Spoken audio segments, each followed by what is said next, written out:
बिस्मिल्लाहिर्रहमानिर्रहीम। चलिए अब देखिएगा, अब हम लोग डिस्कस करेंगे ट्रांसफॉर्मर।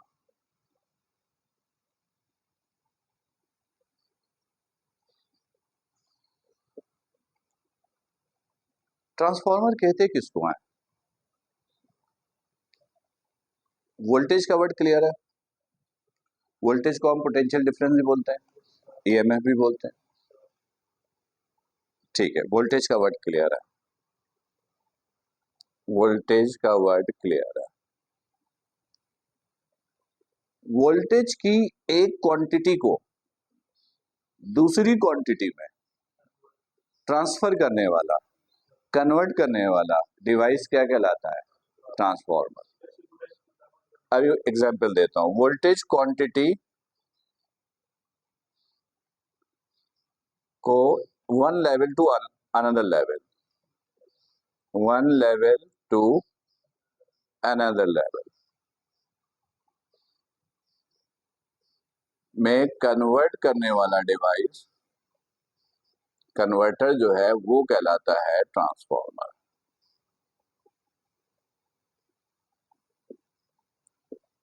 जैसे फॉर एग्जांपल 1000 वोल्ट का वोल्टेज है, आपने उसको कन्वर्ट करना है 200 में, या 300 वोल्ट का वोल्टेज है, आपने कन्वर्ट करना है 3000 वोल्ट में। तो ऐसे पर्पस के लिए आप डिवाइस कौन सा यूज करोगे? ट्रांसफॉर्मर। तो डेफिनेशन बड़ी सिंपल सी है, it is a device which is used to convert one voltage level to another voltage level।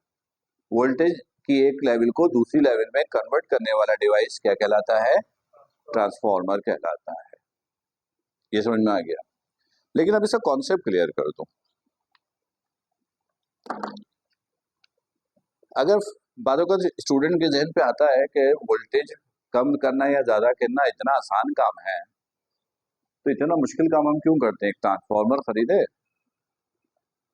छोटा ट्रांसफॉर्मर खरीदे, वोल्टेज 2000 बैटरी के अंदर 10 वोल्ट आता है, 12 वोल्ट 100 वोल्ट मिलता है, हम उसको 200 में कन्वर्ट करवा लेते ट्रांसफॉर्मर से। हमारा इतना काम करते हैं नहीं। इसको समझो, ये जो वोल्टेज लेवल को चेंज करता है ना, इसका मतलब क्या है?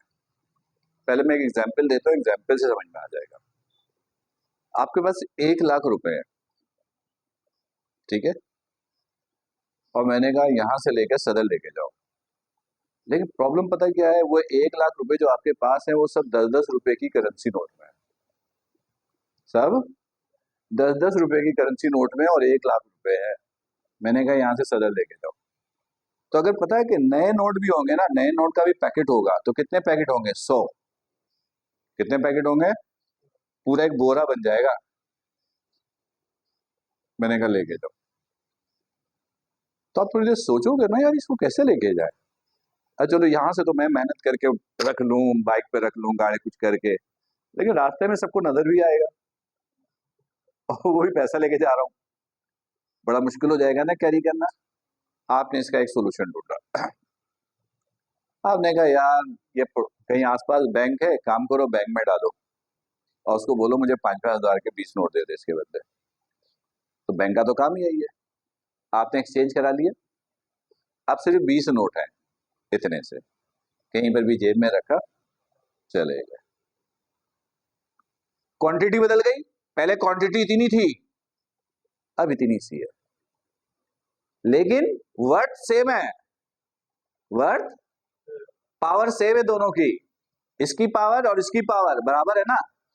इतने से जो कुछ मिलेगा वो इतने से भी वही कुछ मिलेगा, ऐसा ही है। बिल्कुल यहां पर भी सूरत आ रही है। यानी वोल्टेज की एक क्वांटिटी को दूसरे क्वांटिटी में कन्वर्ट करने का मतलब है कि फिजिकली क्वांटिटी उसकी शेप बदल गई है, कैरेक्टरिस्टिक्स बदल गई है।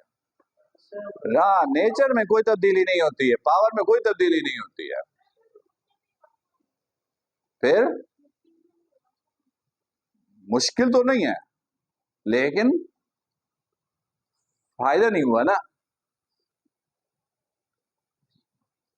मतलब सिर्फ आपके लिए आसानी पैदा की इसने, इसने तो सिर्फ आपके लिए आसानी पैदा की, ये सिर्फ आसानी पैदा करने के लिए है। ना ये आपको फायदा देता है ना नुकसान देता है, सिर्फ आपके लिए आसानी पैदा करता है। तो वोल्टेज की एक क्वांटिटी को दूसरी क्वांटिटी में ट्रांसफर करने वाला डिवाइस क्या कहलाता है? ट्रांसफॉर्मर। अब इसकी जरूरत कैसे पड़ जाती है ये भी समझ लो पहले। देखो, पावर की जो प्रोडक्शन होती है उसके लिए हम लगाते हैं प्लांट, जहां पर पावर प्रोडक्शन होती है, ये सब पैदा होता है, बिजली पैदा होती है, पावर प्लांट। पावर प्लांट हमेशा शहर से, मेन सिटी से बाहर लगता है। उसकी वजह ये होती है कि प्लांट में रेडिएशन होती है और रेडिएशन से सराउंडिंग की चीजें डिस्टर्ब होती हैं और ह्यूमन हेल्थ डिस्टर्ब रहेगी। तो प्लांट शहर से बाहर लगाते हैं, वहां सारे प्रोफेशनल काम करते हैं, तो एहतियात से काम करते हैं। अगर शहर में लगा देंगे तो शहर में तो आम लोग रहते हैं, वो एहतियात तो नहीं करते, तो इसलिए शहर से बाहर। वहां पावर की प्रोडक्शन हो गई, ह्यूज क्वांटिटी में होती है, बड़ी क्वांटिटी में। अब मसला है उसको शहर में लाएं कैसे, क्योंकि यूज तो शहर में करना है ना। एक तरीका है कंडक्टर वायर के जरिए, लेकिन वो इतना ह्यूज क्वांटिटी होता है कि वायर के जरिए लाएंगे तो टेम्परेचर इतना होगा कि वायर बर्न हो जाएगा, जल जाएगा। तो हम क्या करते हैं, वहां ट्रांसफार्मर की टेक्नोलॉजी यूज करते हैं, ह्यूज क्वांटिटी को छोटी क्वांटिटी में शिफ्ट कर देते हैं और फिर वायर के जरिए ट्रांसफर कर देते हैं। तो कैरी करना आसान हो गया, आपको सिर्फ सहूलत दी इसने। फिर शहर में लाने के बाद हम दोबारा उस छोटे को बड़े में कन्वर्ट करते हैं, फिर डिस्ट्रीब्यूशन शुरू करते हैं। तो एक क्वांटिटी को दूसरी क्वांटिटी में कन्वर्ट करने का मतलब ये है। ये समझ में आ गया? चलो, अब ये बताओ ट्रांसफार्मर किस प्रिंसिपल पे काम करता है? इसका प्रिंसिपल होता है म्यूचुअल इंडक्शन। हाँ, दो कॉइल यूज हो रहा है। अच्छा, अब यहां पर ये क्लियर कर दूं कि दो कॉइल यूज कब करते हैं।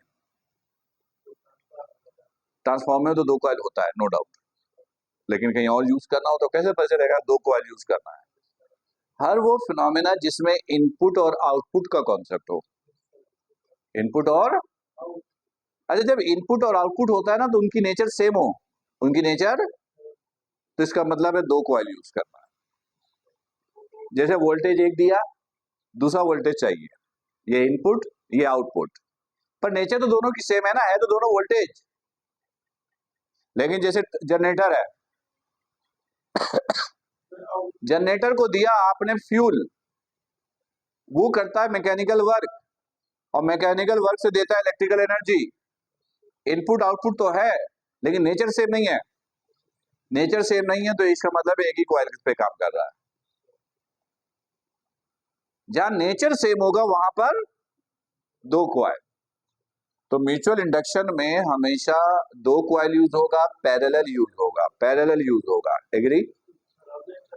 हाँ, फर्स्ट कॉइल जो होता है, पहला कॉइल जो इसके अंदर होगा, जो फर्स्ट कॉइल होता है उसको बोलते हैं प्राइमरी कॉइल। ये इनपुट के लिए होता है।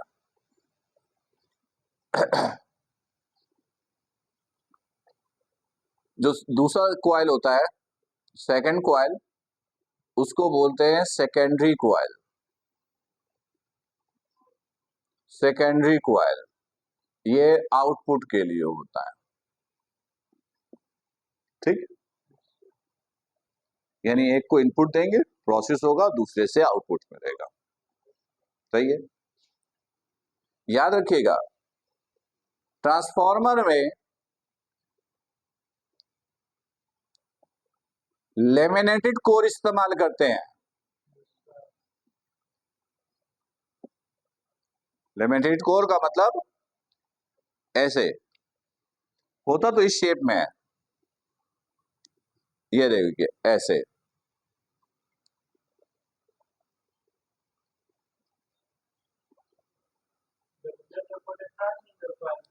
हाँ, ये अभी समझाते हैं, ये ऐसे लाइन डली हुई होती है ऐसे, मतलब ये जो लाइनें हैं,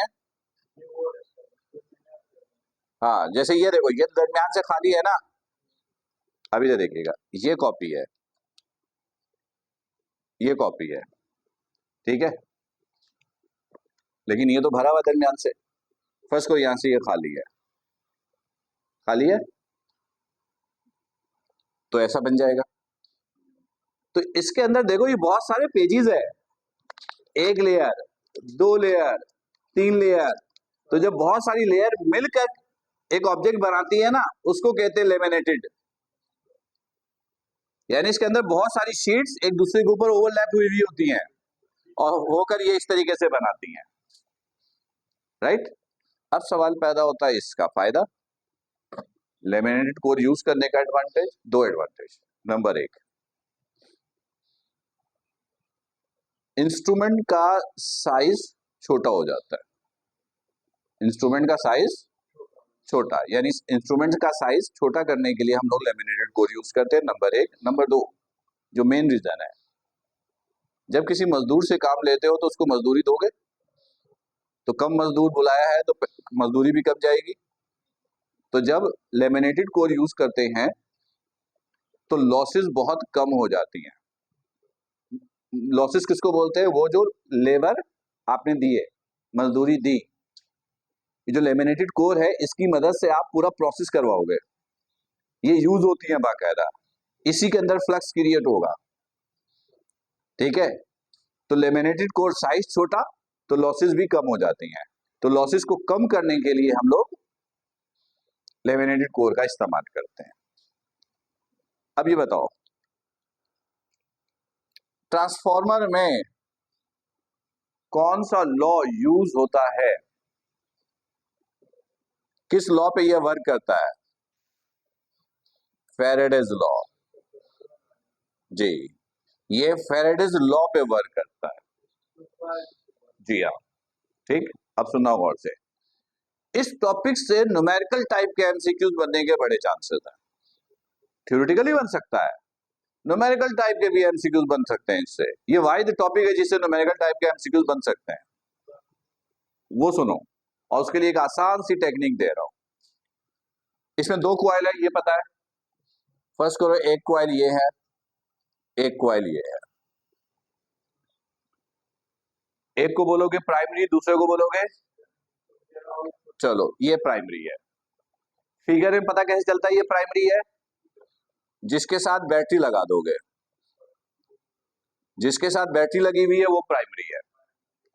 तो इसके नंबर ऑफ टर्न्स को बोलो प्राइमरी नंबर ऑफ टर्न्स, इसके वोल्टेज को बोलो प्राइमरी वोल्टेज, इसके करंट को बोलो प्राइमरी करंट। फिगर में जिस कॉइल के साथ गैल्वेनोमीटर लगा हुआ हो, सर्कल में जी लिखा हुआ हो, वो सेकेंडरी कॉइल, ये यहां से आउटपुट मिलेगा। इसके नंबर ऑफ टर्न्स को एनएस बोलो, वोल्टेज को वीएस बोलो, करंट को आईएस बोलो। बोल दिया?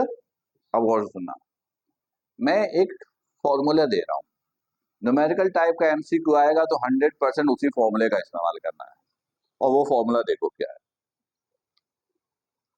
वीपी ओवर वीएस बराबर है एनपी ओवर एनएस बराबर है आईएस ओवर आईपी बराबर है primary EMF over secondary EMF बराबर है, और ये सब बराबर है ए। यानी न्यूमेरिकल टाइप का एमसीक्यू आएगा ना, तो वो समझ लेना इसी का इस्तेमाल है। अब इसी में से रिलेशन ढूंढ के इस्तेमाल करना है। ये तो समझ में आ गया, primary voltage, secondary voltage, primary number of turn, secondary number of turn. ये तो प्राइमरी प्राइमरी है। ये देखना, ये उल्टा हो गया है, करंट ऊपर चला गया, सेकेंडरी ऊपर है, प्राइमरी नीचे है। ये याद रखना, सब ऊपर प्राइमरी नहीं है, ये प्राइमरी, ये प्राइमरी, ये प्राइमरी है, लेकिन करंट ऊपर सेकेंडरी है। ये सब नीचे सेकेंडरी है, लेकिन करंट नीचे प्राइमरी है। सही? आइए बताते हैं ए क्या है। ए को बोलते हैं transformation ratio. Transformation ratio, transformation ratio को आप कई तरीके से डिफाइन कर सकते हो। आप बोलोगे प्राइमरी वोल्टेज और सेकेंडरी वोल्टेज के दरमियान रेशो को बोलते हैं primary number of turn, secondary number of turns के रेशो को बोलते हैं सेकेंडरी करंट और प्राइमरी करंट के दरमियान रेशो को बोलते हैं। ये नहीं बोल सकते प्राइमरी और सेकेंडरी के रेशो, सेकेंडरी करंट और प्राइमरी करंट के दरमियान रेशो को बोलते हो, या प्राइमरी ईएमएफ और सेकेंडरी ईएमएफ के दरमियान रेशो को बोलते हो। तो ये भी एमसीक्यू का हिस्सा बनता है।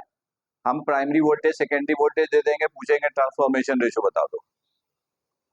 Primary number of turn secondary number of turn दे देंगे, कहेंगे ट्रांसफॉर्मेशन रेशियो बता दो। करंट दे देंगे, प्राइमरी सेकेंडरी पूछ लेंगे ए। और मजेदार एमसीक्यूज कैसे पूछते हैं इसमें, हम ए की वैल्यू दे देंगे और आपसे पूछेंगे बताओ ट्रांसफॉर्मर कौन सा है। याद रखिएगा ट्रांसफॉर्मर की 3 टाइप है। ट्रांसफॉर्मर कितनी टाइप की होती है? 3 टाइप की। ट्रांसफॉर्मर की पहली टाइप जिसमें ए 1 होता है, एनपीएनएस बराबर होता है, इसको कहते हैं यूनिटी ट्रांसफॉर्मर।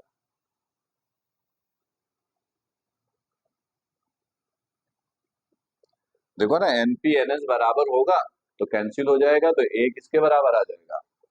1 के। तो ए जब 1 होता है तो ऐसे ट्रांसफॉर्मर को कहते हैं यूनिटी ट्रांसफॉर्मर। ये क्या करता है? ये वोल्टेज लेवल को कन्वर्ट तो करता है लेकिन इक्वल अमाउंट में। 1000 वोल्ट दोगे, प्रोसेस करेगा, आउटपुट में आपको 1000 वोल्ट ही देगा। तो आप बोलोगे सर फिर ट्रांसफॉर्मर यूज करने का फायदा क्या हुआ? फिर मैंने आपको 1000 रुपए दिया, आपने 1000 रुपए मुझे वापस कर दिया, तो फायदा क्या हुआ फिर आपको देने का? ऐसा ही है ना, फायदा है। मैंने आपको 5000 का एक नोट दिया, आपने मुझे 5000 वापस किए, लेकिन मैंने 5000 का एक करेंसी नोट आपको दिया था। आपने जो मुझे वापस किया उसमें 10, 20, 50, 100, 500, 1000 के नोट दिए आपने मुझे, तो फायदा हुआ ना मेरा। मतलब उसकी कैरेक्टरिस्टिक्स बदल दिया आपने। अमाउंट बराबर है लेकिन कैरेक्टरिस्टिक्स बदल गई है। कैरेक्टरिस्टिक्स इसलिए बदल गई है ताकि यूज करना आसान हो जाए। तो यूनिटी ट्रांसफॉर्मर का फायदा यही है कि वो प्रोसेस करने के बाद आपको इस हालत में लाकर देता है कि आपका यूज करना उसको आसान हो जाए। क्लियर है? ठीक है। फिर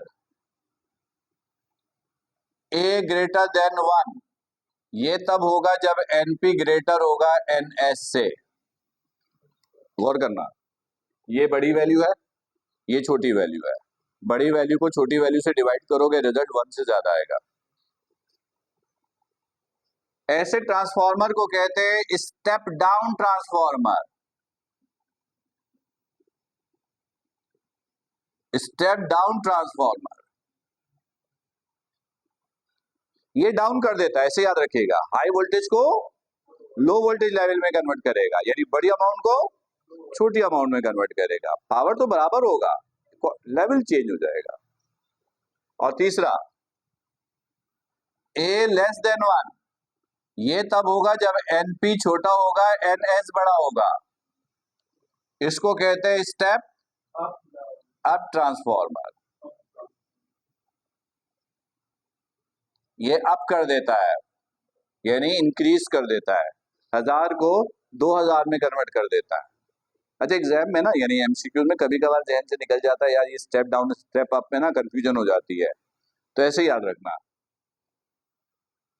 सेकेंडरी का मतलब एनएस होता है, यानी एस होता है। एस अगर ज्यादा है तो अप है, एस अगर कम है तो डाउन है। यानी एमसीक्यू कैसे देंगे सुनो, हम आपको दे देंगे प्राइमरी करंट और सेकेंडरी करंट, कहेंगे बताओ कौन सा ट्रांसफॉर्मर है, तो आप ट्रांसफॉर्मेशन रेशियो निकालिएगा। करंट दिया है तो आईएस ओवर आईपी के बराबर है। आप आईएस को आईपी से डिवाइड करोगे, अगर ए बराबर आ जाए तो यूनिटी, ए ग्रेटर देन 1 आ जाए तो स्टेप डाउन, ए ग्रेटर देन लेस देन 1 आ जाए तो स्टेप अप। बात समझ में आ रही है? तो इससे एमसीक्यूज बनने के चांसेस बहुत ज्यादा है। न्यूमेरिकल टाइप के, इंफॉर्मेशन बेस्ड तो कहीं से ही बन सकता है, फैराडे लॉ से भी, इससे भी, पर न्यूमेरिकल टाइप के एमसीक्यूज इससे बनने के चांसेस बहुत है। एक तो ये फॉर्मूला था, एक और वो ये है efficiency of transformer, efficiency of transformer, ये मालूम करने का फॉर्मूला ये है, output power over input power into 100, output power over input power into 100, ये एफिशिएंसी ऑफ ट्रांसफार्मर का फॉर्मूला है। सही है, ठीक है, एक चीज तो ये हो गया, ठीक है। देख लेते हैं और कोई इंफॉर्मेशन इसमें है। हाँ, एक छोटी सी बात, एक वर्ड इस्तेमाल करते हैं आइडियल ट्रांसफार्मर, किसको बोलते हैं? आइडियल ट्रांसफार्मर, ऐसा ट्रांसफार्मर जिसमें इनपुट पावर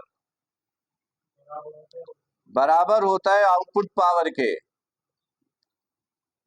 यानी लॉसेस बिल्कुल भी नहीं होती हैं, और जिसकी एफिशिएंसी 100% होती है। इनपुट पावर आउटपुट पावर बराबर होगा तो कैंसिल हो जाएगा, 1 मल्टीप्लाई बाय 100% तो ये एक छोटी सी बात है, इसको याद रखेंगे। तो यहाँ पर ये ट्रांसफॉर्मर के बारे में इंफॉर्मेशन कंप्लीट हुई। कोई सवाल है तो पहले करो, कोई क्वेश्चन, कोई कंफ्यूजन, कोई सवाल है तो कीजिए। ये यूनिट खत्म। कोई सवाल? ठीक है।